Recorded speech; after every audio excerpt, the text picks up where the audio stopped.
زما عزتمند مشرانو، बुखारी शरीफ की हदीस मुबारक दे उम्मुल मोमिनीन सय्यदा आयशा सिद्दीक़ा रज़ी अल्लाह तआला अन्हा ने रिवायत दे फलम्मा इब्तुलियल मुस्लिमून कलजी मुसलमानान बांदे आजमाइशुन रालल खरज अबू बकर मुहाजिरन नहव अर्दिल हबशा अबू बकर सिद्दीक रज़ी अल्लाह तआला अन्हु द हबशी तरफ ता द हिजरत पर इरादा बांधी हुआ था हत्ता इदा बलग बरकल ग़िमादी चिकला दालता यौज़े बरकुल ग़िमाद व तवीले की दी तवर सीधा लक़ियहु इब्न दग़ीनती व हुवा सय्यदुल क़ारा द क़ारा क़बीली और सरदार इब्न दग़ीना अगर सर मिलोश फ़क़ाल ऐन तुरीदु या अबा बकर नागतना तपूसु के अबू बकर चरता रवानी फ़क़ाल अबू बकर अखरजनी कौमी फ़उरीदु अन असीह फ़िल अर्द व अअबुद रब्बी अबू बकर सिद्दीक रज़ी अल्लाह तआला अन्हु फरमाइल चे ज़मा कौम ज़दरी वतन न वतन बाने मजबूर करे बा मा दा इरादा करे दा चे ज़दा अस्मक प्रेद मो हबशी तलाशम द दे लपारा चे अल्लाह अल्लाह इबादत वकरेश قال ابن الدغينة ورتوي فإن مثلك يا أبا بكر لا يخرج ولا يخرج اے ابو بکر ستا بشان خلق دیل وطن ندی بکار او ندی استل بکار دی دا وطن انك تكسب المعدوم تو آغا خلق تا سورکی چی دا غی سر سب نوی وتصل الرحم تغسل رحمی کی وتحمل الکلا دا خلق اخراجات وغیرہ دا غی بوجو چتی وتقر الزیفا تمل مستیا کی دا ملما وتعین علی نوائب الحق او تا جگڑو کی دا حق والو مدد کی فانا لک جار ابن الدغینہ وتویزتا ستا پنا زمواری علما ارجع وعبد ببلدک زلرشا خپل خار کې د الله عبادت کوا فرجع ابو بکر صدیق رضی اللہ تعالی عنہ واپس ور دې کې سوچو کې ابن الدغینہ چې د ابو بکر صدیق رضی اللہ تعالی عنہ کم الفاظ سره صفات ذکر کړیو دا مغه الفاظ لږ تغیر او تبدل مخکې رستفاکیره نور مغه الفاظ دي څنګه چې خدیجی بیبي نبی علیہ الصلوۃ والسلام ته فرمایلی نو دا معلومه شو چې دا ابو بکر صدیق رضی الله تعالی عنہ کې هغه صفات کوم صفات چې د نبی علیہ الصلوۃ والسلام کې د الله رسول هغه خلق ته هغه څور کوي چې دا غي سره نبی دا صفات د ابو بکر صدیق هم دی د الله رسول او د الله پیغمبر سره رحمی کوي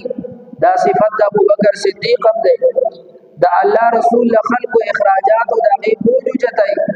دا صفت د ابو بکر صدیق هم دی د الله د رسول صفت د ملمنو ملمستیات دا صفت د ابو بکر صدیق هم دی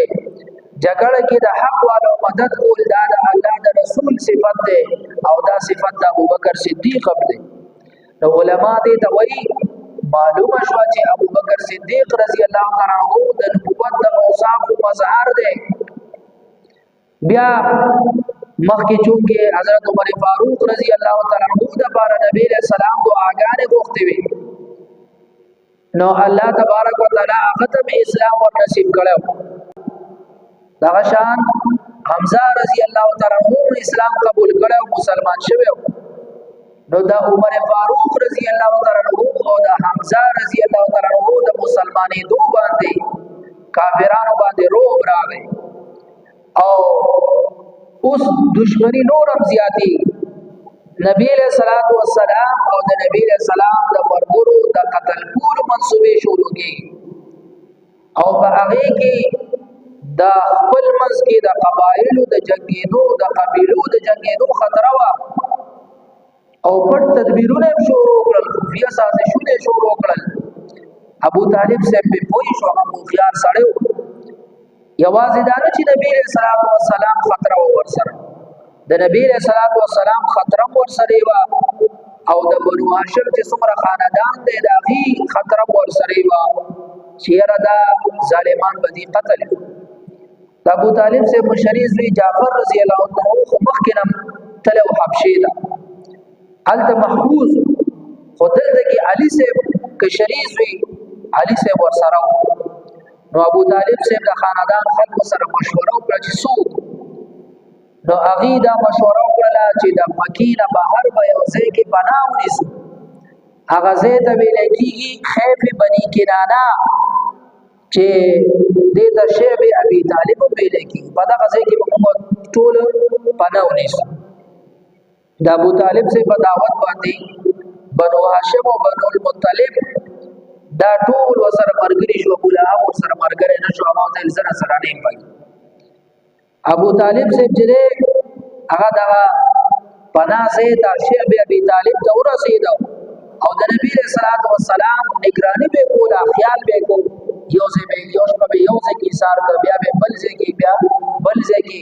نبی رسول الله والسلام ته به زینه دا بلاس ته هغه بدلول را بدلول چې چرتا کافران باغی باندې خپل ونګي. چې کله د قریشو سردارانو دا حال ولید نو هغه فیصله وکړه چې نبی له سلام او چې څومره د هاشم اولاد دي او دا غي سره مرګري ابو بکر صدیق او سعد ابن ابي وقاص رضی الله عنهم وغيرها، نو هغه دا فیصله وکړه چې دې ټول سره موږ بایکاټ تعلقات مو سره ختم. نو بدی کې یو کسو منصور ابن عکرمه هغه دا بایکاټ دا چې ولیکو او باغې کې لیکل لاسې کړو چې بنو هاشم د هاشم اولاد سو پوری چې هغه مونږ ته نبی رسول الله والسلام د وجلو د بارانی حواله کړي، دا وخت پوری بد دې سره ناس ته ولا د دې سره نکاح د دې باندې اغشتل خرصول دې سره ټول معاملات دا ختم. د قریش سردارانو به دسخط وکړي په خبره او دا چې کوم معاهده وا د بیت الله شریف کې دنه راسوالت تکړه.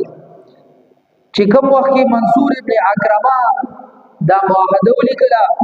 نو په هغه باندې د الله تر طرفه دا عذاب راغی چې په کوم لاس باندې دا معاهده لیکلې و هغه لاس ول الله شل دا د الله تر طرفه هغه باندې عذاب راغی. او دا بایکاټ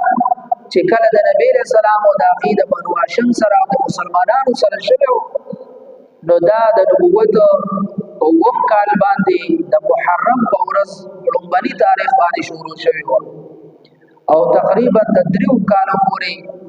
نبی رسول الله والسلام او دغه مسلمانان شیب ابي طالب کې بند. یو ځل حکیم ابن حزام دا دی بیا د مکی چې کله فتح شو نو هغه وخت کې مسلمان شوی د چې خپل ترور خدیجه بی بلا لګدا سامان او سغلا دی ول راوړل. نو ابو جهل وکړه او وته ویلي چې ته بنو هاشم د بارا چې غلا رسی زبتا پرې نه دا برانه یو ناس. نو دی وخت کې دا یو بل کس او بل بختری وته وي هغه ابو جهل ته ویلي خو هغه ثبت کوي خپل ترور لا غلوړي دی کې ته ولې د سره مزاحمت کې. ابو جهل به غصه شو او ابو البختری دا کسته دی ابو جهل کنځري شروع کړ، بدر دی وته شروع. لہذا ابو البختری را پاسید او د اوخي او ډوکه را واغشت ابو جهل په ویشت باغی سره د ابو جهل د سر نبی روانه سری ویني شو او دالته کې حمزه رضی الله عنه ولا ابو جهل په دې کوڅه چې اوس د وړاندې دي زويشت حمزه رضی الله عنه په وجه باندې نور کوڅه چې ما باندې د وړاندې گزارو. بیا صحابه کرام په دې وخت کې د ورو پانی خورلې د ورو پانی د کجورو اډو کې چې وسریو دغه اډو کې هغه بزاته راخکل او باغی به گزاره کوله. د ډېر ولګي د وجه ماشومان جړاګانې راتلې داغي اوازونه د بار خلکو اوریدل. نو د ټول نمخ کې یو کس هشام ابن عمر ابن ربيعه دا یو کس دې ته دا خیال راغی چې لکه موږ خو د بازارۍ سره خوراک کوو چې څه زړه غواړي خورو او په خپلې مرضۍ سره خوراک کوو او موږ دې اغوندو کپړې په خپله مرضۍ سره ازادۍ سره او زموږ خپل خپلوان دې لګیا دي دا هغه ولګي ته ترې پې تېرېږي چې شپه شوه نو په یو اوښ باندې لکه غله ولې غوندې سامان چې دی دی والا شیخ ابي طالب ته ور روان کړ هلته یې ور پرېښود نو بیا د دې بایکاټ د ختمولو دپاره هشام ابن عمر چې دی کله دی بیا وروسته د مکې په فتح کېدو وخت کې فتح مکې په وخت کې مسلمان شوی رضی الله عنه د خپل رای چې دی دا راغی او دلته کې یو بل کس زهیر ابن امیه چې دی د فتح مکې په وخت کې مسلمان شوی رضی الله عنه دی تیار او دا دواړه دریم کس لرالل مطعم ابن عدي هغه د دې سره مرګره شو هشام راغی د ابو البختري لا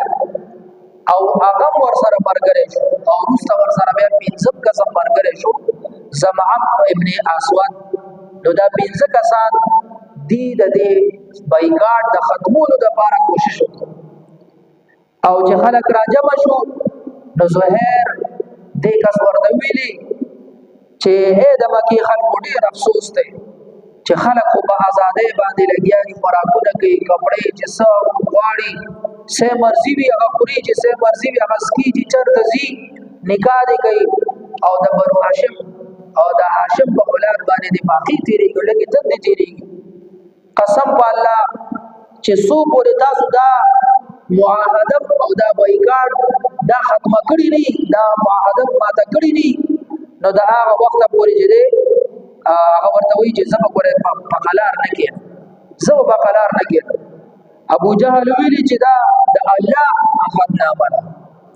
وعده دې کړې ده او وایي دا د الله عهدنامه ده په دې باندې بل کس راپاڅېد زمعه نومې و هغه دې قسم په الله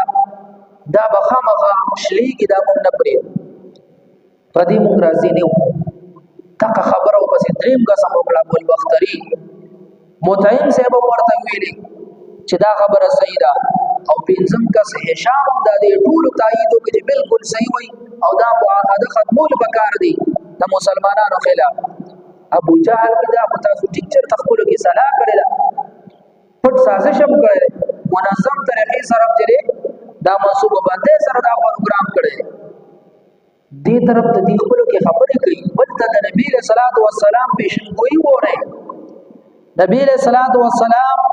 هغه یو پیشنګویي ورکړه ابو طالب صاحب ته او ورته ویلي چې کوم لیکل دي کړي دی او بیت الله کې راځوړل د کړي دی باغې کې علاوه د الله د نامې نه ټول لیکل چې هغه ختم شوی ګنې ورشه وې ګوره ابو طالب صاحب قریشو ته ویلي چې زما دا ورانه داسې وایي او تاسو ورشه معلوماتو کې زما دا ورانه خبره غلطه نشي کېده په دې به فیصله کوم کله دا خبره صحیح وا بیا به تاسو د سلمونه بند کې که صحیح نه و بس بیا تاسو مرزي چې څه کوي هغه کوي نو ټول وته وی چې ابو طالب صاحب تاسو اوس د انصاف خبره وکړه چې کله هغه وروغتله عهدنامه وکتله نو په هغې باندې پېنه لګېدلي او هغه ټول لیکلي خوړلي علاوه د الله د نوم نه د الله نومونه پکې پاتې شوي قریش په دغه ځای کې چې دی سرټیټي شو خدا سرکوزي دي دا کافران دا مشرکان په دې کې بیا هم چې دی یو څو سرداران راپاڅېدل ابو جهل او عاص ابن وائل عاص ابن هشام ولید ابن مغیره دی راجمع شو نبی علیہ السلام لرال چې کته ځان ته رښتونه پیغمبر وي دا سپوږمۍ راته دوه ټوکړې کړه دا سپوږمۍ راته دوه ټوټې کا شپه او شپه د سورلسمې سپوږمۍ شپه سپوږمۍ بالکل پورا او برابر نبی علیہ الصلوۃ والسلام ته فرمایل کړه الله په حکم سره دا معجزه ما تاسو ته خو د ایمان براوړې هغه وته وی چې کدا دې راته وکړل موږ بالکل ایمان راوړو نبی علیہ الصلوۃ والسلام الله نه دعا وکړه او په هغه وخت کې سپوږمۍ چې دوه ټوکړې شو یو په جبل ابي قبيس نومې غر دی جبل ابي قبيس هغه باندې یو ټوکړه او بل غر ته ویل کې قیقعان بل په دغه غر باندې د سپوږمۍ ټوکړه نو دا سپوږمۍ د الله په حکم سره د نبی له سلام د ګوتې په اشاره سره الله تبارک وتعالى دوه ټوکړې کړل چې دی ورته وکتل نو مشرکانو د فساد دي چې ایمان وروړي ورته ویلې چې په پتا ایمان وروړو ته حق خبر وکړه ته په حق دی ورته وی محمد جادوګر دی صلی الله علیه وسلم دا جادوګر دی او د جادو کړی دی لہذا دا خو صرف په مونږه جادو شوی دی د مسترګو کې اثر ورزيدلې دی کله بهر مسافر اغي ویلې کوي ورکړل نو بیا عمر بار چې مسافر رالل دا غینه تاسو شو چې تاسو دا سپوږمۍ دا سلیدلې وا اغي ورته دا کوي ورکړه چې آو سپوږمۍ موږ دوه ټوکړې لیدلې دا یو طرف ته بل طرف ته دا غي باوجود چې د قریشو دی ایمان نه وړو بیا چې کله دی دا بایکاټ د درې کال ختم شو دینه بعد یو څو ورځې بعد دا یا د روزي میاشوا یا د وړوکی اختر میاشوا رمضان مبارک یا شوال پاغه کې ابو طالب صاحب او د نبی رسول الله والسلام بیبي خدیجه کبرا رضی الله تعالی عنها دوه وفات شو خدیجه رضی الله تعالی عنها هغه تاسو ته پته ده چې څومره بزرګه ښځه وه د شورونه هغې د بوتانو د عبادت نه نفرت د شرک نه نفرت په نبی علیه السلام اول ایمان راوړونکې زنانه وه د نبی علیه السلام په سخته کې مددګاره وه د نبی علیه السلام باندې ټول مال دولت قربانوونکې زنانه وه هغه وفات شو او ابو طالب سے بکر چې مسلمان خو نه شو خو بیا د نبی رسول الله والسلام دا غي څومره حفاظت وکړو د نبی رسول الله والسلام وفادار نو دې کال کې نبی رسول الله ته دوه غمونه رااله او ډېر د غم کال نو په دې وجه باندې دې کال ته ویل کېږي عام الحزن د غم والا کال د عثمان ابن مسعود رضی الله تعالی عنہ بیبي وا خولا بنت حکیم رضی الله عنها سوخ بعد داراله نبی رسول الله په افغان کې نو دی نبی رسول الله والسلام ته ویلي چې تاسو د جن مرګري رفیق حیات غم شریک مرګري تاسو وفات شو تاسو د بارا اوس چې د جن د مرګري ضرورت دی چې تاسو نکاح وکړئ نبی رسول الله والسلام ته فرمایل چې یو طرف ته د کور انتظامات دي بل طرف ته د بچو داغي پرورش ته داغي خیال ساتل دي د اقبال له نو خولا بنت حکیم رضی الله تعالی عنها ورته ویلي کستا سو خو نو چرته یو ځای کې زستا د نکاح پیغام ولېګم نبی رسول الله ته فرمایل چې بالکل او دا کار دې د خزه جبور نو خزه پوری نو دا هغه وته فرمایي چې بالکل او نبی رسول الله دې د پوسو کې چې تاسو خیال ته به کوم ځای کې پیغام لګي نو هغه ورته او فرمایل کدا سو چې پیغلو سره نکاح کول غواړي نو په ټولو کې ما ته محبوب جنې هغه د ابوبکر صدیق لور د عائشه صدیقه رضی الله تعالی عنها او کتا سو کونډه کول غواړي نو سودا رضی الله تعالی عنها بنت زمعه هغه موجوده د پتا سو ایمان راوړل نو نبی رسول الله صلی الله علیه وسلم فرمایي چې دوړه ځای کې د ایمان د نکاح پیغام ورولېږي نبی رسول الله چې کله اجازه ملو شو نو د خولا رضی الله عنها داراله اول دی سودا رضی الله عنها او ورته ویل چې الله پتا باندې د برکت دروازې کولو کړلې زه تا ته د نبی له سلام د نکاح پیغام مې راوړې درلا نو سودا رضی الله تعالی عنها او فرمایل چې ما باغی ایمان وروړې ده هغه زما رهنما ده هغه زما هادي ده زما د ذات متعلق هغه ته مکمل اختیار دی چې څه فیصله کول غواړي نبی له صلوات و سلام وکړي بیا خولا رضی الله عنها ته جدا پته ولګی چې سودا رضی الله عنها پیرازی را ور زنانه به تپوس کی دا سینه بعض خلک کی تپوس لري رضانی او بس خالی وری هغه چې پیرازی وا نو لہذا داغي بوډا بلار زمعه بن قیس هغه لراله او ورته وی چې د نبی له صلوات و سلام د طرف ستاد لور د بارا د نکاح پیغام راغلی دی نو زمعه چې کله دا اوریدل هغه فرمایل هو کفو کریم د خډیر د عزت والا جوړه د عزت والا جوړه د رشتہ ده بهشکه زمالورو دا خوش قسمت ده چې د نبی له صلوات و سلام د طرفه رشتہ د دې لپاره راځي خداغي نه لږ تپوس وکړه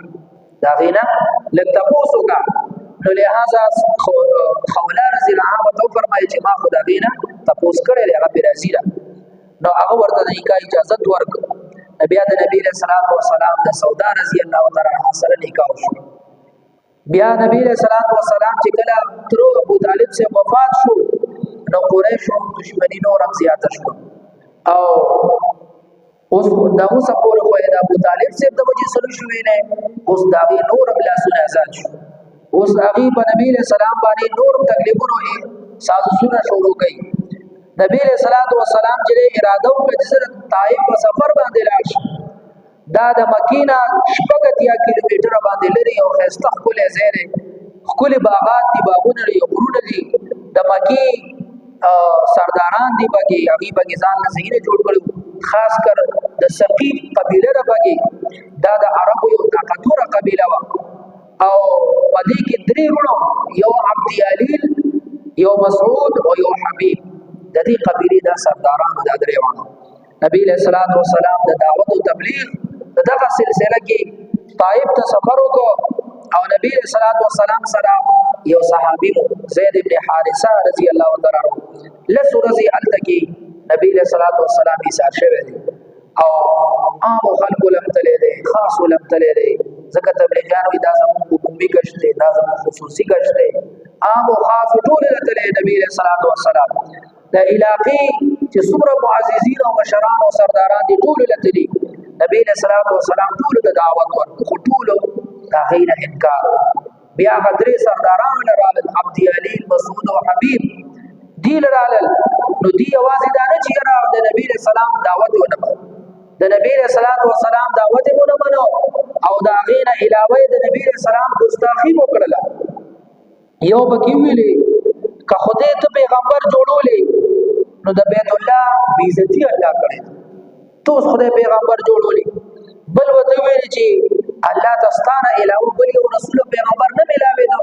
چې تا ته پیغمبري درکړه او درې ورته ویلي چې دا الله په ذات مې قسمي زه تاسو سره خبرې نه کوم ک پیغمبري نو څنګه چې ته دعوا کې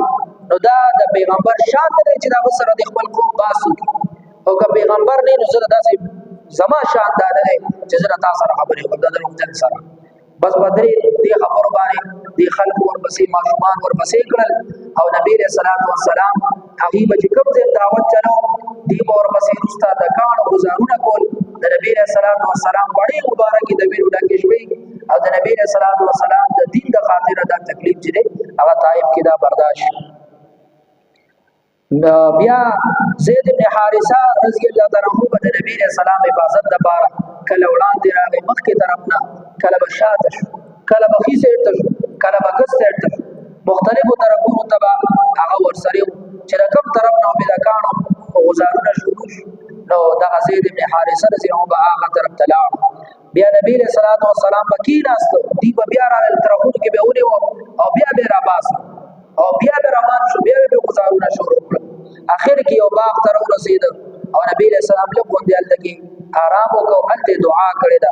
چې د مشکات شریف یو شرح د مرقات المفاتيح باغې کې دا دعا ذکر کړې ده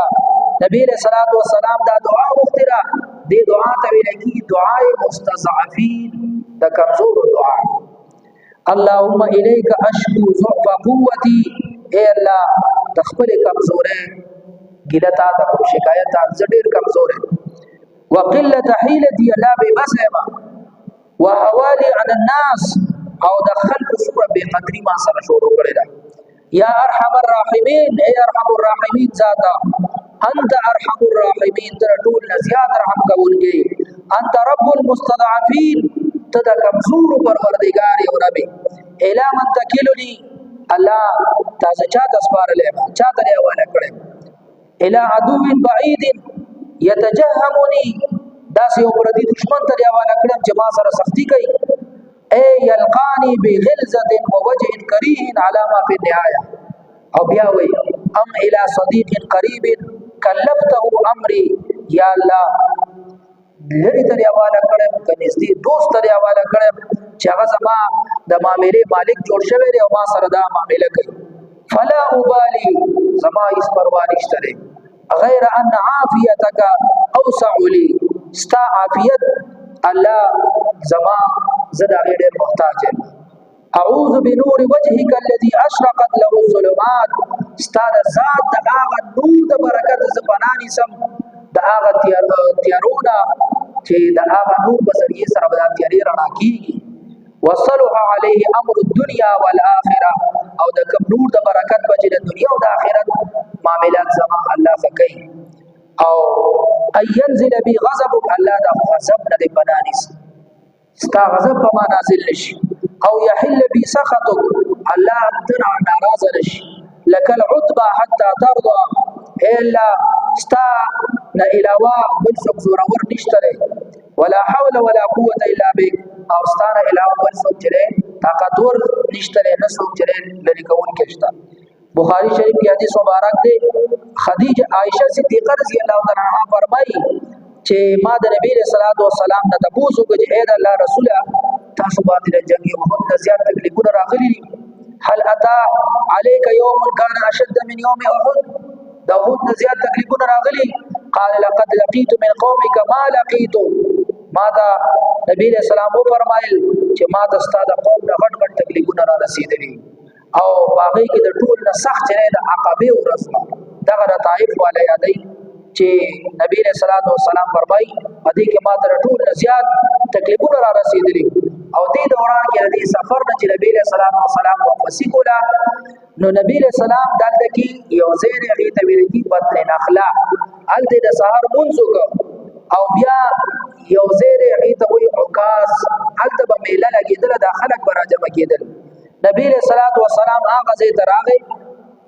او نبی علیہ الصلوۃ والسلام اوس کو نو دغه د نصیبین سپیریان راغلی جنات، هغه د نبی علیہ الصلوۃ والسلام